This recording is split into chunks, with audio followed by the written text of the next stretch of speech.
Hi everybody, let's try this again. I did some of this and I accidentally stopped the recording or something.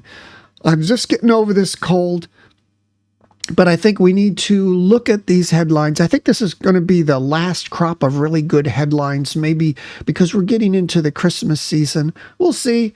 Sometimes there's something crazy that happens before Christmas, but let's get right to it. See if we can understand some of the things, some of the issues behind the headlines that were being fed by the media.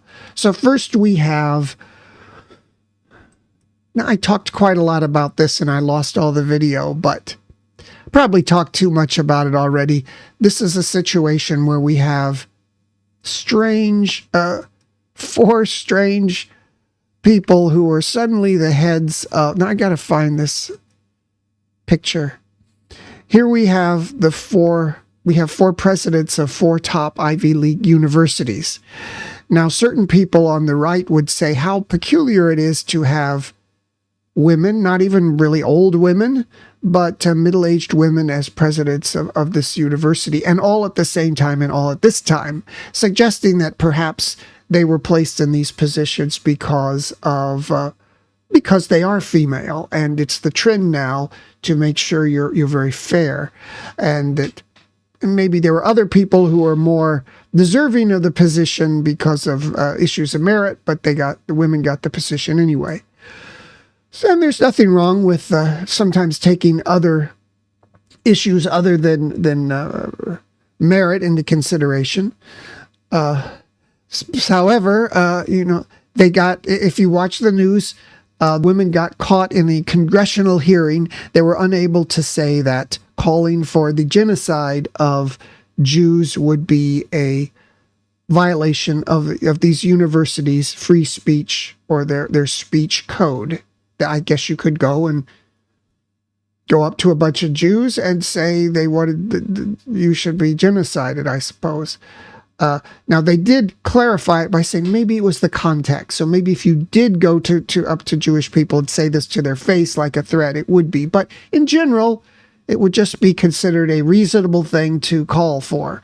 And of course, these weird responses by these university presidents has created a firestorm, as it should.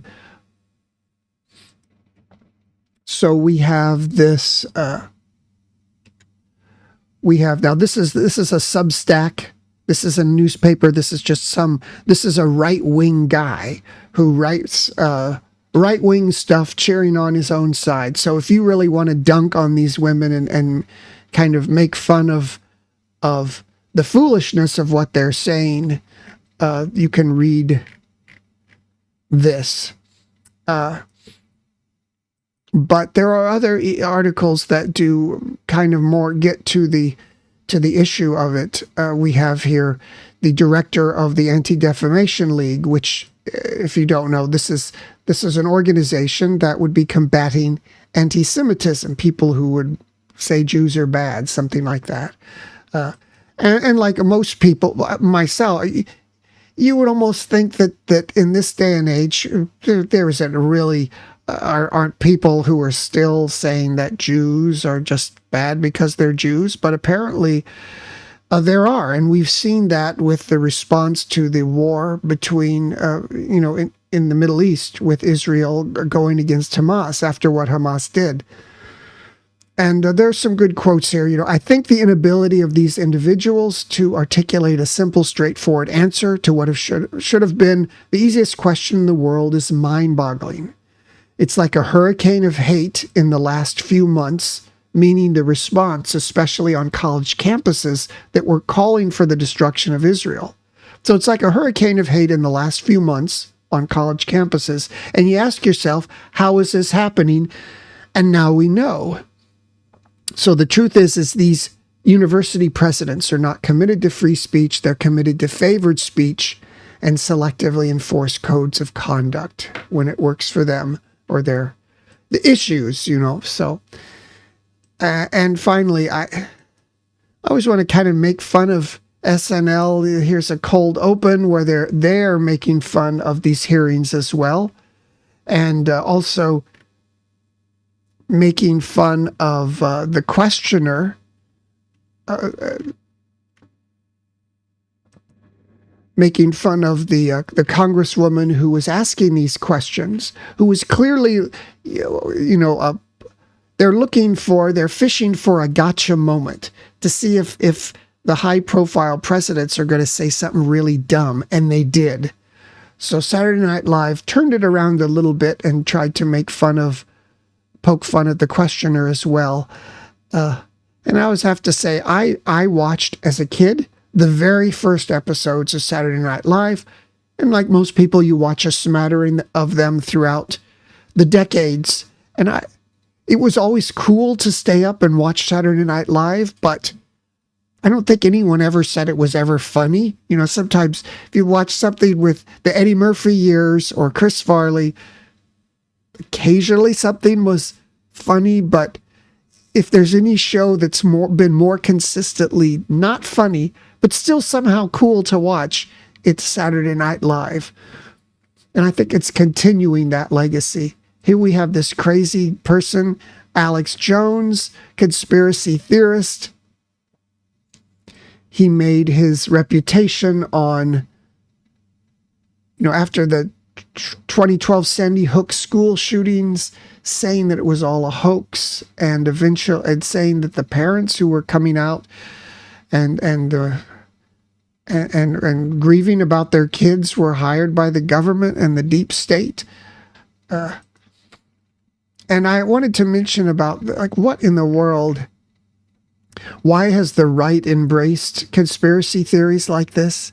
And it's actually sort of similar to what happened in the past during the George W. Bush administration. George W. Bush was on the right. He was a Republican. He came in after 9/11. A lot of conspiracy theories about that. Bush's own election was very contested. It's not really clear. It doesn't seem like he should have been president. He got in because the vote was very close in Florida, and the Supreme Court ruled for him in a very weird way. And so his whole presidency sometimes seemed illegitimate. And then he had those two wars, Iraq and Afghanistan. So this anteed up a situation in which the left started talking about the deep state, started talking about conspiracy theories on all of these issues. Then they released all of those papers, the WikiLeaks stuff, that just basically showed how diplomacy was conducted behind the scenes, one way behind the scenes and one way in public for the sheeple, us, the people, to consume. So all of this created a lot of screaming and yelling about conspiracies, about the deep state, about how terrible war was and we shouldn't be paying for it, and it's all set up to benefit big companies. So now, then after that, Obama got in, Trump got in, and we have this opposite situation where we have the right screaming and yelling about conspiracies, about big business, about foreign wars being conducted for big companies for money. I would think, I would say, to be honest, the conspiracy theories on the right have captured more of the mainstream of the right-leaning people in a way that maybe the left was never captured in the same way. It's a strange confluence of events. Who would have thought of all the weird things that have happened just in this century, starting at the year 2000, starting with George W. Bush, a series of presidents and events and wars that have caused the body politic of the United States to become strangely polarized and radicalized, even in a way I don't think anybody could have foreseen. This is an interesting thing to look at, the not secret but not so secret U.S. space shuttle, the X-37B. It's obviously just a form factor of a mini space shuttle. You make it a lot less complex, a lot simpler. Just don't put people in it. People are put in these space programs because it causes the public, the sheeple to watch and support funding for these astonishingly expensive space programs. So they just took the people out, and now they have these much cheaper, cheaper versions of the space shuttle to do everything that needs to be done. And if they blow up or something, it's not a national tragedy because you're not blowing up school teachers that they send up in the space shuttle for publicity. Something about abortion, something about the war in Israel. We even have Spielberg, who is certainly someone who never courts any controversy, saying what many people, myself included, would feel.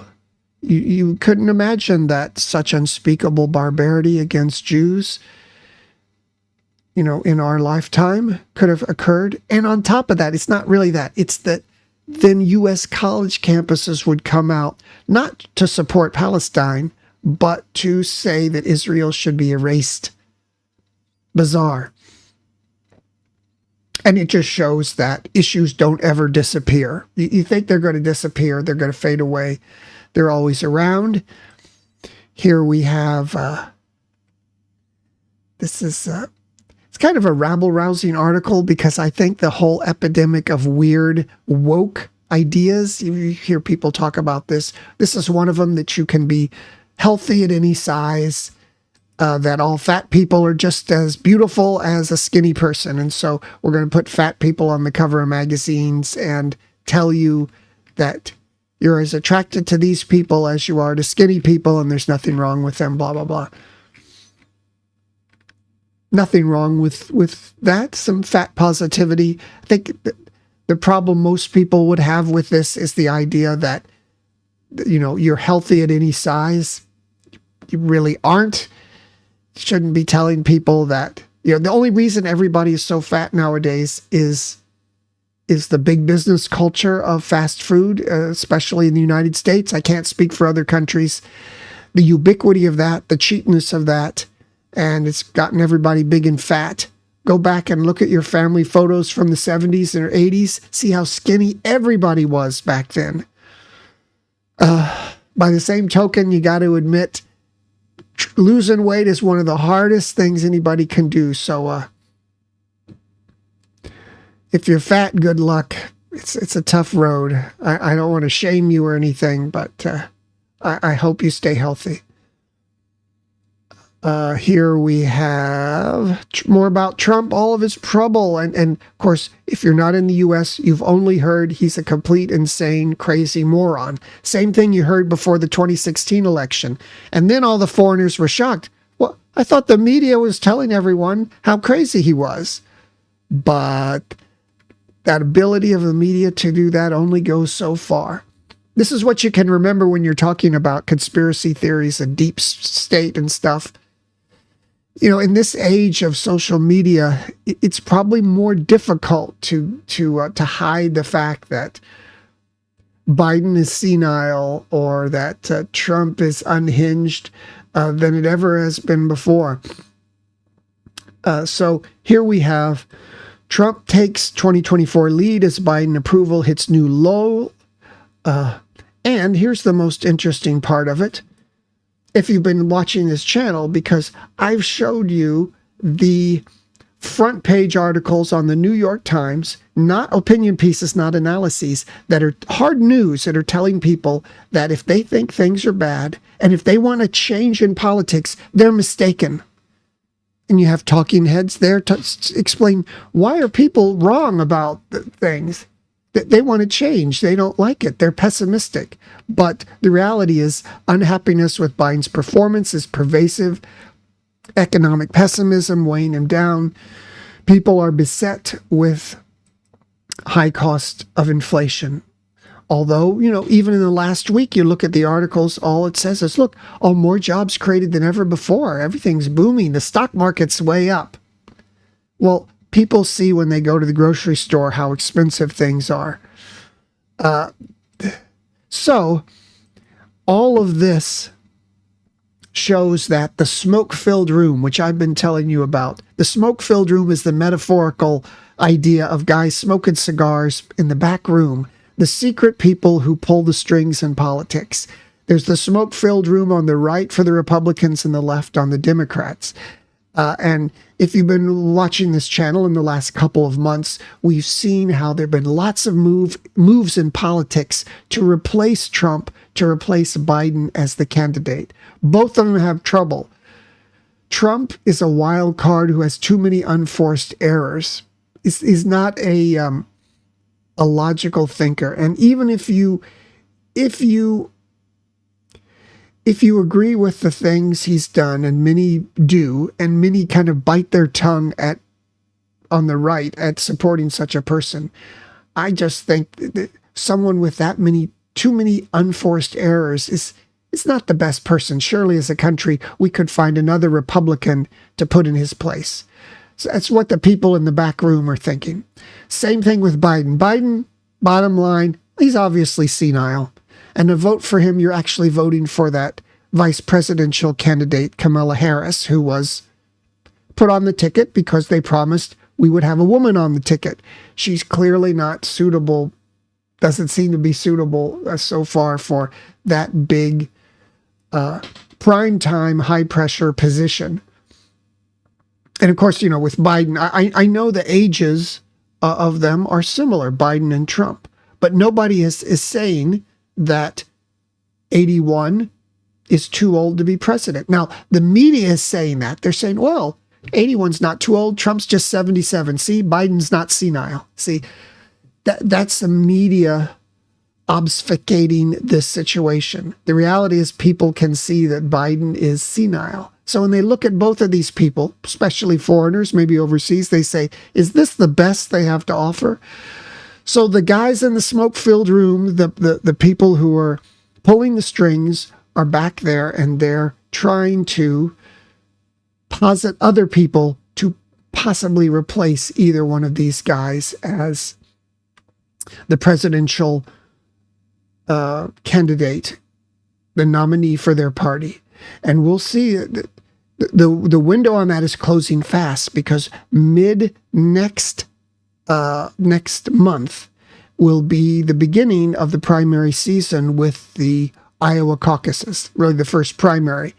And whoever wins the first of those first few states' primaries usually have pretty much a lock on the nomination. And so the window to replace one of these guys with another person, and surely our country has some younger person to replace both of these people who are a better politician.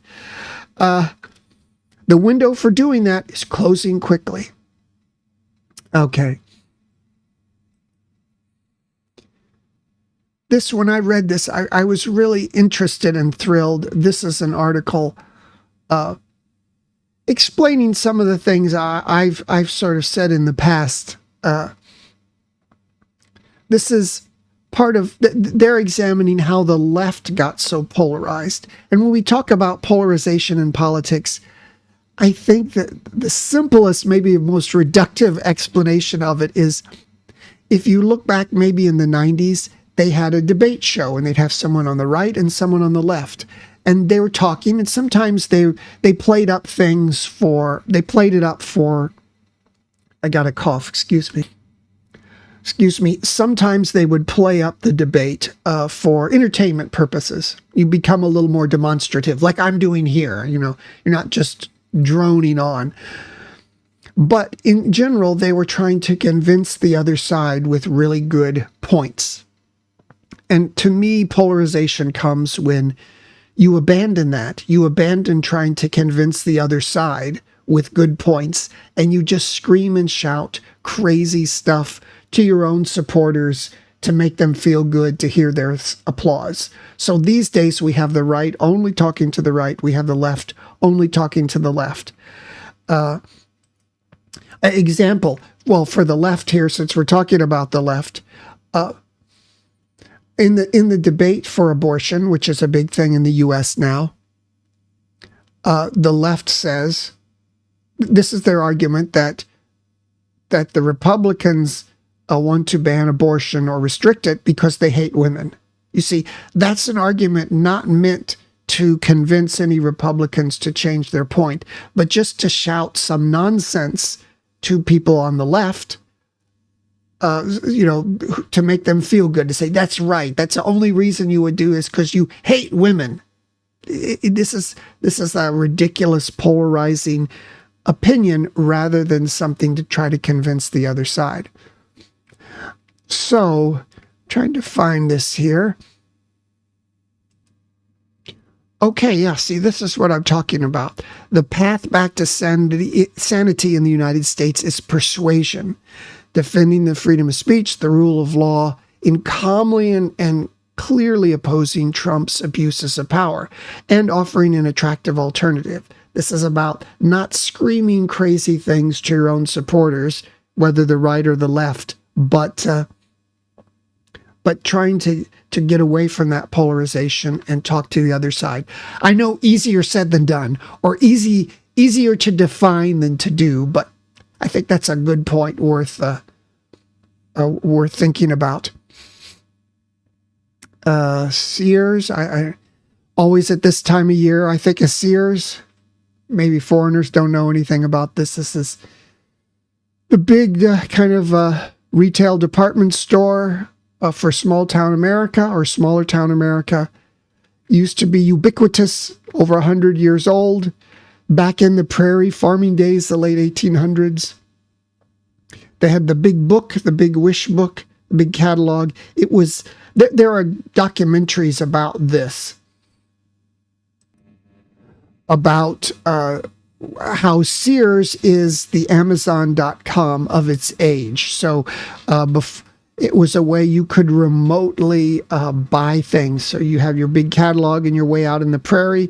You could order like whole prefab houses, everything from cradle to grave, as they would say. You'd fill out the form and send it, and they would ship it to you, just like they do for Amazon. But some corporate raider guys got in and they ripped the company apart. I think it has something to do with the real estate that they owned. I don't know. Still just a few little stores left of Sears. But yeah, I always remember, even growing up, you would get the big catalog and it'd have all the toys in it, and you would just lust over that as Christmas got closer.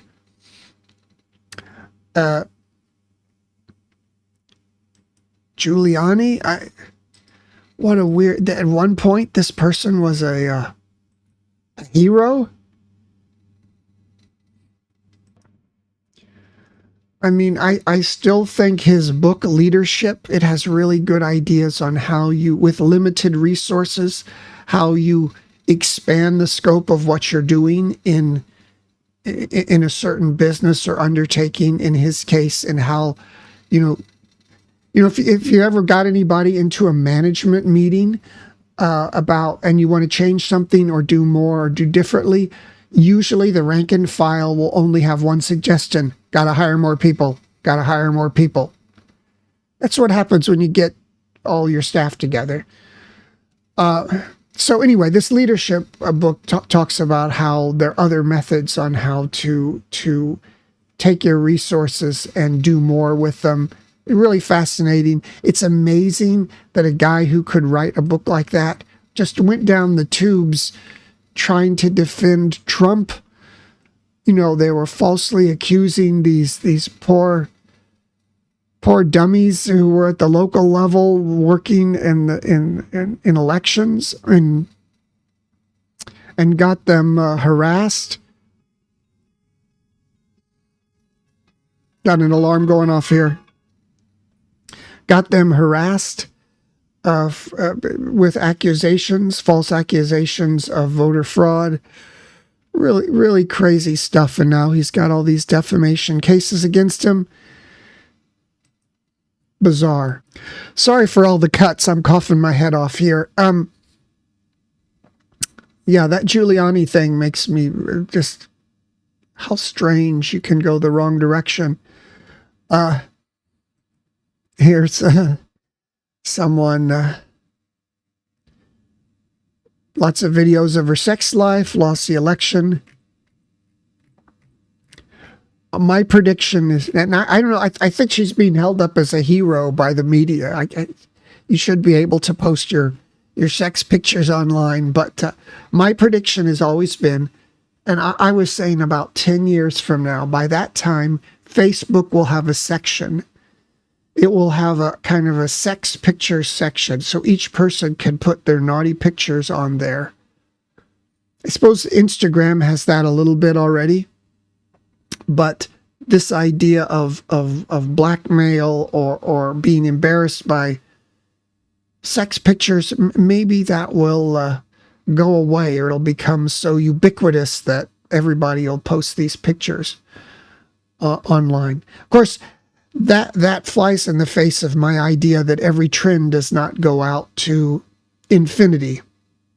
Perhaps the other idea is we will have we'll become a Muslim country in terms of our conservatism, where sexuality is concerned. We see this with the younger folks, excuse me, already, who do not tolerate sexuality on screen or in pictures or nudity or movies. So maybe in the future, maybe 10 years now, we might see the opposite of what I predicted. We might see an internet that's homogenized and cleaned of sexual content. I don't know. This is something they've always tried to do. So here we have. I didn't want to get blocked or something for showing the copyrighted material, but there for a second you saw the satanic temple, the satanic thing that's in the government. I suppose a lot of this is something we have in the United States, where we're trying to have extreme freedom of speech, extreme fairness, and so some little group with hardly any adherence to it, I bet some college students, came up and say, we're Satanists, and you have a Jesus there on your lawn of a government. It says government sponsored religious thing. So to be fair, we want to have our satanic thing there to show how fair we are. Seems bizarre to do that for such a maybe small level of people, but whatever you say about the United States, it tries to bend over backwards for what it believes are its principles. And in this case, it's some sort of extreme fairness, extreme separation of religion from the state.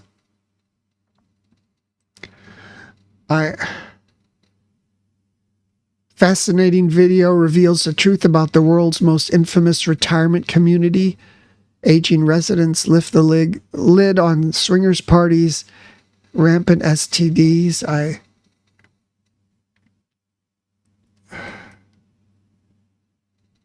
It sounds like a living hell in a retirement community. Hopefully I'll be dead long before that. I don't know, I had to show that. It just makes me sad. I don't know if it makes you sad too. So on the other hand, you try to make the most of the time you have. You only have so much time to get all those STDs. Complete your collection. Okay. We got right-wing stuff. Nazis in Germany, far right maybe, I don't know. All this is caused by over-liberal immigration policies. Of course, everyone will come out screaming, you can't even say that. Open immigration has always been a part of the liberal West. It's a great thing. It's a great innovation. We're trying to divorce culture, religion, ethnicity from the state, which should be fair for everybody, and that's great.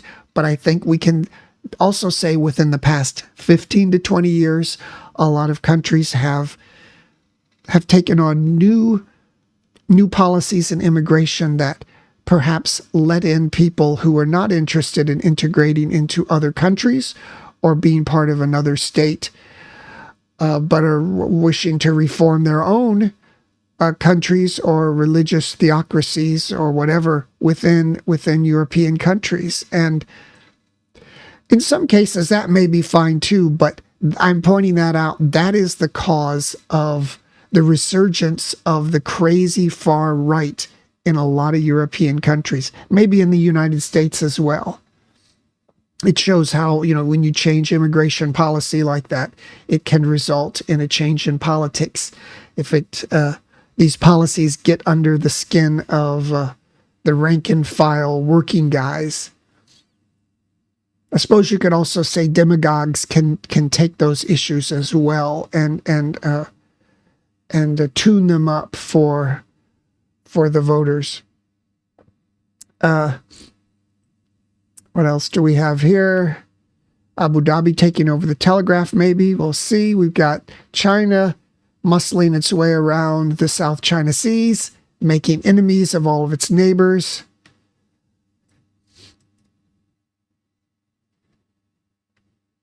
"2023, I don't know. Have you guys been lonely? I don't know. I always try to get away from people. I don't know. I suppose if you're a certain social type and, when you're the age of pandemics, when you're in the age of being able to do everything online, it could isolate you. And then to add to that, we have 8 habits of the happiest people in the world. See how many we live by. Sleep at least 8 hours. Yes, like to sleep a lot. Sleep is where I'm a Viking, as Ralph Wiggum would say. Eat a plant-based breakfast. See, I only eat fruit. There's my raspberries and there's my grapes. Whoops. Those were expensive grapes too. They're really good. Only eat vegetable. Only eat the fruit for breakfast. Okay, socialize. No, that's a no for me. No, I don't seem to need it. I don't want it, don't need it. Volunteer? No way. I don't lift a finger for anybody. I'm from that very cynical Gen X grouping. I don't know. No. Nope. Nap? Yes. Often take a nap. All the time. Work part-time if you can. This is a funny one. You're like, gee, I've been working full-time. Maybe I should decide to work part-time. Like most people could do that. Have faith. As cynical as myself, as someone from my country, as someone from my generation is about all things religious, you almost have to believe in something because your brain is so complex. You hate yourself. You worry about yourself. You're worried that yourself, the great universe that you are, is going to be extinguished by death inevitably. You almost have to believe in something.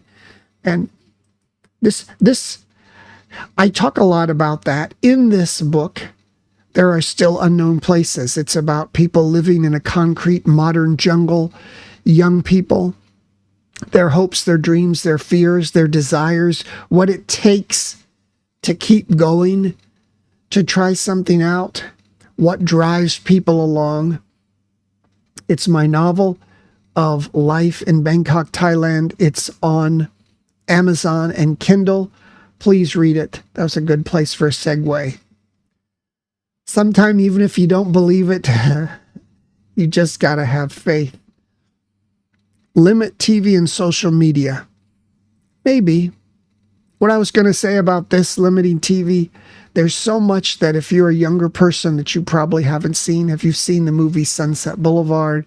Seen the movie Witness for the Prosecution? Have you seen The Third Man?